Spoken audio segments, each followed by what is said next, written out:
اللہ کا مقام عطا فرمایا. یہ ایسے اللہ کے مقدس اور برگزیدہ بندے ہیں کہ جن کی ہر گھڑی اللہ کی عبادت میں گزر رہی ہے، مگر خشیت الہی کا عالم یہ ہے کہ اپنے وجود کو ہر وقت اللہ کے خوف سے ڈراتے رہتے ہیں. میں کہنا چاہتا ہوں آپ کو کس نے غرور میں ڈال دیا؟ آپ کو کس نشے میں تکبر میں ڈال دیا؟ کیا آپ کو معلوم نہیں آپ جیسے نہ جانے کتنے نوجوانوں کی لاشیں قبرستان میں پڑی ہوئی نظر آ رہی ہے؟ کسی کی جوانی 25 سال میں چلی گئی، کسی کی 18 سال میں چلی گئی، کوئی پیدا ہوتے ہی چلا گیا، کوئی 12 سال کے اندر ہی چلا گیا. اے میرے پیارے اسلامی بھائی، جب یہ زندگی ہمیشہ کی نہیں ہے، مر کر اپنے خدا کے پاس جانا ہے تو ہم اسی خدا کی بندگی کریں، اسی خدا کو یاد کریں، اسی خدا کا ذکر کریں. وہ پروردگار عالم جو 70 ماہ سے زیادہ اپنے بندوں سے محبت کرتا ہے. جب ایک ماں کی محبت کی مثال دنیا میں نظر نہیں آتی تو 70 ماہ کی محبت کی مثال تم کہاں سے لا سکتے ہو؟ بے شک بے شک، سبحان اللہ. میرے پیارے اسلامی بھائی، باتیں تو بہت ساری ہیں مگر وقت اس بات کی اجازت نہیں دیتا کہ میں آپ کے سامنے حضرت محترم میں دل کا دریا بہا دوں. انشاءاللہ کبھی موقع ملے گا تو پھر میں بھی آپ کو دل کھول کر سناؤں گا، پھر آپ حضرات بھی دل کھول کر سننے کی کوشش کیجیے گا.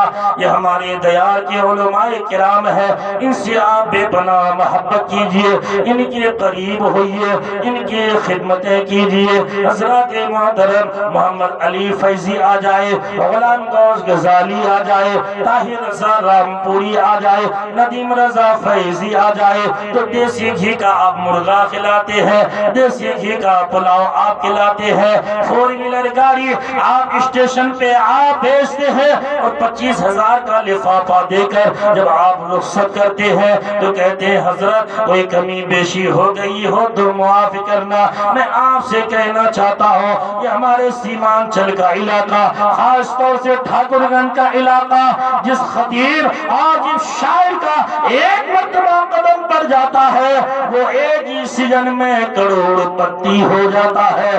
میں آپ سے کہنا چاہتا ہوں آپ نے ایک رات میں 1.5 لاکھ خرچ کیا، جلسے میں 2 لاکھ خرچ کیا. بتائیے وہ جلسہ سن کر اگر کوئی نمازی بن گیا ہو تو مجھے دکھا دیجئے، کوئی داڑھی رکھ دیا ہو تو مجھے بتا دیجئے، کوئی برائیوں کو چھوڑ دیا ہو اور نیکی کی راہ پہ آ گیا ہو تو مجھے ایک انسان دکھا دیجئے. پتہ کیا چلا کہ 1.5 لاکھ 2 لاکھ خرچ کرنے کا کوئی فائدہ نہیں ہے. آپ نے مسجد میں امام رکھا تو 10,000 دینے میں حضرات محترم امام صاحب کو 10 چکر لگانے پڑتے ہیں. مسجدیں ہماری بوسیدہ نظر آ رہی ہیں، ہمارے مدرسوں کی حالت دیکھ لیجئے، مکان کی چھت نہیں پڑتی ہے، سالوں ہو جاتے ہیں. میں آپ سے کہنا چاہتا ہوں اگر آپ اپنے علاقے کے معاشرے کو سدھارنا چاہتے ہو، اگر آپ چاہتے ہو کہ ہمارے بچوں کا مستقبل بہتر ہو جائے، ہماری ماں بہنیں پردے میں آ جائیں تو وہ 1 گھنٹے کے لیے آ کر آپ کو متقی نہیں بنا سکتا، آپ کو نمازی نہیں بنا سکتا، آپ کو قرآن کا قاری نہیں بنا سکتا، ہماری ماں بہنوں کو باحیا نہیں بنا سکتا.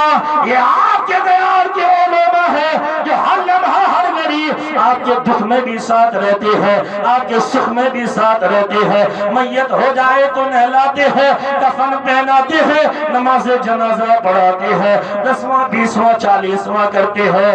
جو ہر گھڑی ہر لمحہ آپ کے کام آ جائے وہی آپ کا سچا ساتھی ہوا کرتا ہے. میرے پیارے اسلامی بھائی، میں آپ سے یہ کہنا چاہتا ہوں جلد سے کم کراؤ، اس لیے کہ اس سے نبی کا عشق بڑھتا ہے، ایمان میں تازگی پیدا ہو جاتی ہے.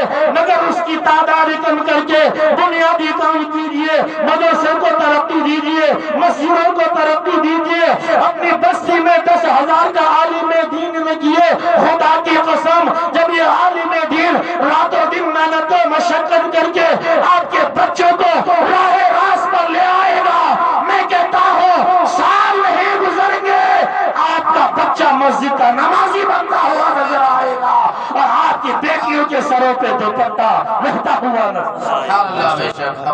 ان علماء کی قربانیاں آپ حضرات نہیں سمجھ رہے ہیں۔ میرے پیارے اسلامی بھائی، گیا وقت پھر ہاتھ آتا نہیں، اس لیے ان علماء کی